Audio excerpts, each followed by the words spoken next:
mastering the consonant sounds unit 6သူက T နဲ့ D နဲ့ရှင်းပြပြီးတော့လေ့ကျင့်ဖို့ပြထားတာဟုတ်တယ် T နဲ့ D ကအရန်ကိုအပြောမှာတတ်တာပေါ့နော် to do သူပြောရအောင် to do send card write train drain trunk drunk bad side try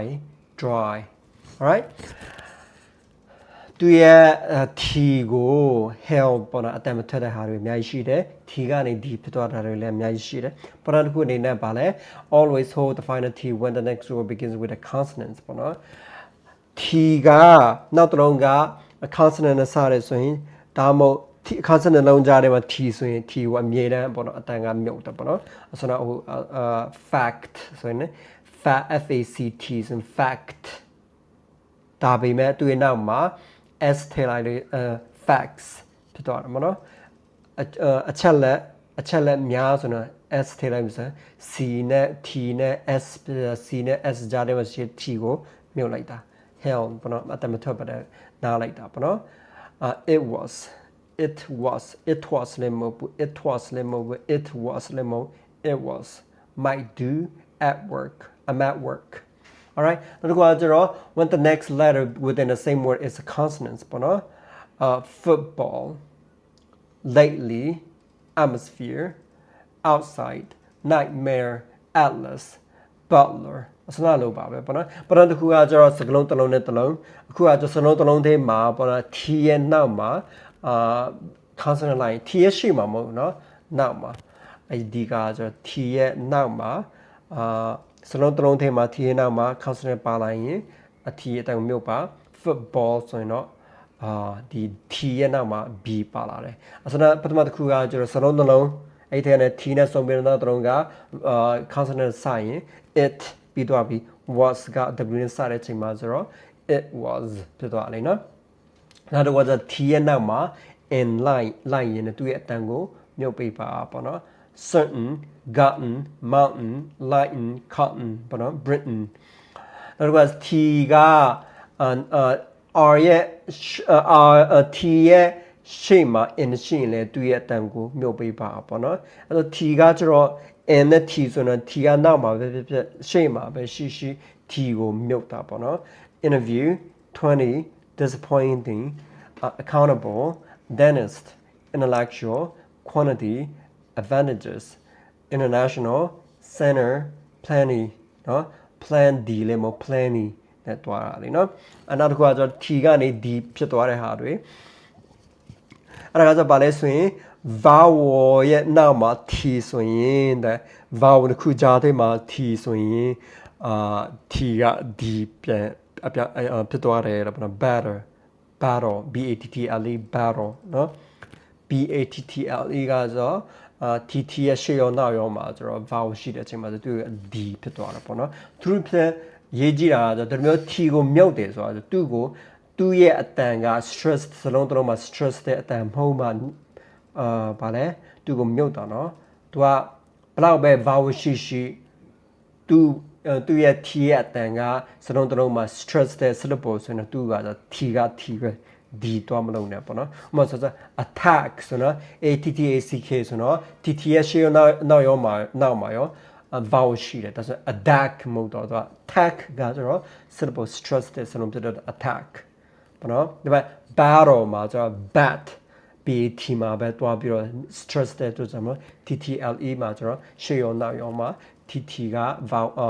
vowel ကြားထဲမှာရှိတဲ့ဆိုတော့ D ဖြစ်သွားတာပေါ့နော် unstressed တဲ့ချိန်ကျမှပဲ D ပြောင်းတာဟုတ်တယ်အဲ့ဒါရင်ရေးကြည့်တယ်ပြီးရင်LS ရှေ့မှာဆိုရင်သူ့ရဲ့အတန်က D ဖြစ်သွားတယ် little ပေါ့နော်နောက်တစ်ခုကကျတော့ R နဲ့ Y နဲ့ကြားထဲမှာဆိုရင်သူ့ရဲ့အတန်က D ဖြစ်သွားတယ် 40အစနောက်ပြောတဲ့မျိုးပေါ့နော်သူတို့က stress တဲ့ syllable မဟုတ်တဲ့ကြောင့်မလို့ပြီးရင် words ending in vowels plus T wording in with a vowel ပေါ့နော်စလုံးတစ်လုံးက vowel နဲ့ T နဲ့ဆုံးပြီးတော့နောက်တစ်လုံးက is နဲ့ဆိုင်ရင်ပေါ့နော်သူကကျတော့ D အတန်ပြောင်းတယ်ပေါ့နော်ပထမတစ်ခုကကျတော့ ပထမတစ်ခုကကျတော့healthy ရဲ့ number 1ကကျတော့စလုံးတစ်လုံးက T နဲ့ဆုံးပြီးတော့နောက်တစ်လုံးကconsonant sign T အတန်ကိုမြုပ်တယ်ဒါပေမဲ့ခုကကျတော့ဗာလဲစလုံးတစ်လုံးက T နဲ့ဆုံးပြီးတော့နောက်တစ်လုံးက vowel နဲ့ sign သူ့ရဲ့တန်က D ဖြစ်သွားတယ်ဒါပေမဲ့ဒါတို့အားလုံးကကျတော့သူ့ကို stress တဲ့အချိန်မဟုတ်မ stress တဲ့အချိန်မှာပေါ့နော် alright healthy နဲ့ပတ်သက်ပြီးတော့ငါတို့ကလေ့ကျင့်ဖြစ်သွားရအောင်ပေါ့နော်ဒါကကျ matter တော့အတန်ကအတူတူတွေကြီးပဲဘာဖြစ်လို့လဲဆိုရင် T ကရှေ့ရောနောက်ရောမှာကျတော့ဗာလဲvowel ရှိလို့ပေါ့နော် matter atom ပေါ့နော်အတန်မဟုတ်ဘူး T ကရှေ့ရောနောက်ရော A O ရှိတယ်အဲကြောင့် T က D atom ပေါ့နော်အတန်မဟုတ်တကယ်လို့သူကstress တယ်ဆိုရင် TOM က stress မယ်ဆိုရင် atom ဖြစ်တော့ပေါ့နော်ဒါပေမဲ့ A မှာပဲတွားပြီးမြင့်တဲ့အတွက်ကြောင့် atom ဖြစ်သွားတယ်နော် hit it leader feudal ပေါ့နော် feudal ကကျတော့ဒီပဋိပက္ခဖြစ်တဲ့အားတွေပေါ့နော်ပတ်ဝန်းကျင်တွေတငင်ချင်းတွေကြားထဲမှာမဟုတ်မိသားစုဆွေမျိုးရတစ်ဖွဲ့နဲ့တစ်ဖွဲ့ပေါ့နော်ဒီအမျိုးနဲ့ဟိုအမျိုး feudal ရင်ဖြစ်တဲ့ဟာ feudal FUTIL ကကျတော့ဘာမှလည်းအတုံးမကြဘူးပေါ့နော်တနေကောင်ကငါဒါလုံနေတာနောက်ဆုံးမှပြတ်သွားတယ် is feudal ပေါ့နော်အလုံးမဖြစ်ဘူးပေါ့နော်အလကားပဲ alright ed end နဲ့ပတ်သက်ပြီးတော့ရိုးလေးပဲပေါ့နော်ရိုးလေးပဲ ed ရဲ့ shape မှာ consonants ရှိနေဆိုရင် t နဲ့ d နဲ့ရှိတယ်ဆိုသူ့ရဲ့တက it ဖြစ်သွားတယ် needed avoided omitted separated visited waited id နော် ed မဟုတ်ဘူးအဲ့တော့က needed visited waited အတနဲ့တွားတာမဟုတ်ဘူးသူက stress တဲ့အတန်မဟုတ်တဲ့ကြောင့်မလို့အတနဲ့တွားရတာနော် e နော် e နဲ့ d နဲ့ပေါင်းလိုက်တာ id နော် waited မဟုတ်ဘူး waited ဆိုတာအရန်ကိုရှက်စကောင်းတယ် alright rule number 2ကကျတော့ed ရဲ့ရှေ့မှာရှိတဲ့စကားလုံးက vowel ဒါမှမဟုတ် voice consonant ဆိုသူ့ရဲ့အတန်က e ကိုမြုပ်ပြီးတော့ d အတန်ကိုပဲဆိုတယ်ပေါ့နော် opened နော် and ed ရဲ့ရှေ့မှာ n ရှိတယ် opened changed called closed earned loved I loved you နော် I loved you d နဲ့ u နဲ့ဆိုရင်you ဖြစ်သွားတယ် I loved you I loved you မဟုတ်ဘူးเนาะ alright အဲ့လိုပဲ ed ရဲ့ရှေ့မှာကျတော့ consonants က voiceless ဆိုရင်သူ့က e ကိုဖြုတ်ပြီးတော့ t ပေါ့နော် voice ဆိုရင် voice ဒါမှမဟုတ် vowel ဆိုရင်တော့ d voiceless ဆိုရင်သူ့က t နဲ့ဆုံးပြရတာပေါ့နော် past helped laughed stopped washed watched worked liked နော်ဒီနဲ့ပတ်သက်ပြီးတော့၃ခုရှိတယ် T နဲ့ D နဲ့နောက်မှာ ED လိုက်တယ်ဆိုရင်it waited avoided ဒါမှမဟုတ်ပေါ့နော် row က number က consonants နဲ့ vowel ရဲ့နောက်မှာ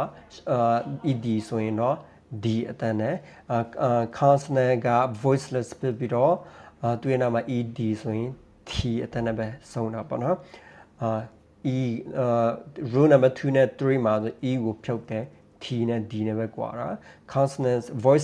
voice consonants နဲ့ vowel ရဲ့နောက်မှာ ED ဆိုရင် E ကိုဖြုတ်ပြီးတော့ D ပေါင်းထည့်ပေးပြီးရင် voiceless ဆိုရင်တော့ T ပေါင်းထည့်ပေးပြီးတော့ stop နော် STOPPED ဆိုရင်တော့ stop STOP က stop ED က stopped ဒါပဲ alright T cluster ဒါတော့ကျွန်တော်ပြဿနာတော့မရှိ T ကကျတော့ငါတို့မြန်မာနိုင်ငံပြောမှတဲ့လူကမရှိဘူးပေါ့နော် trick better street catch persistent most light ဒါတော့ကစမလို့တချို့လူတွေကစခက်တယ်နောက်တော့ T နဲ့ D နဲ့ပတ်သက်ပြီးတော့ drain drift dwarf hidden sudden pudding destroy found burst ဒါလည်းမခက်ဘူးပေါ့နော်ကျွန်တော်တို့အတွက်ကဆို alright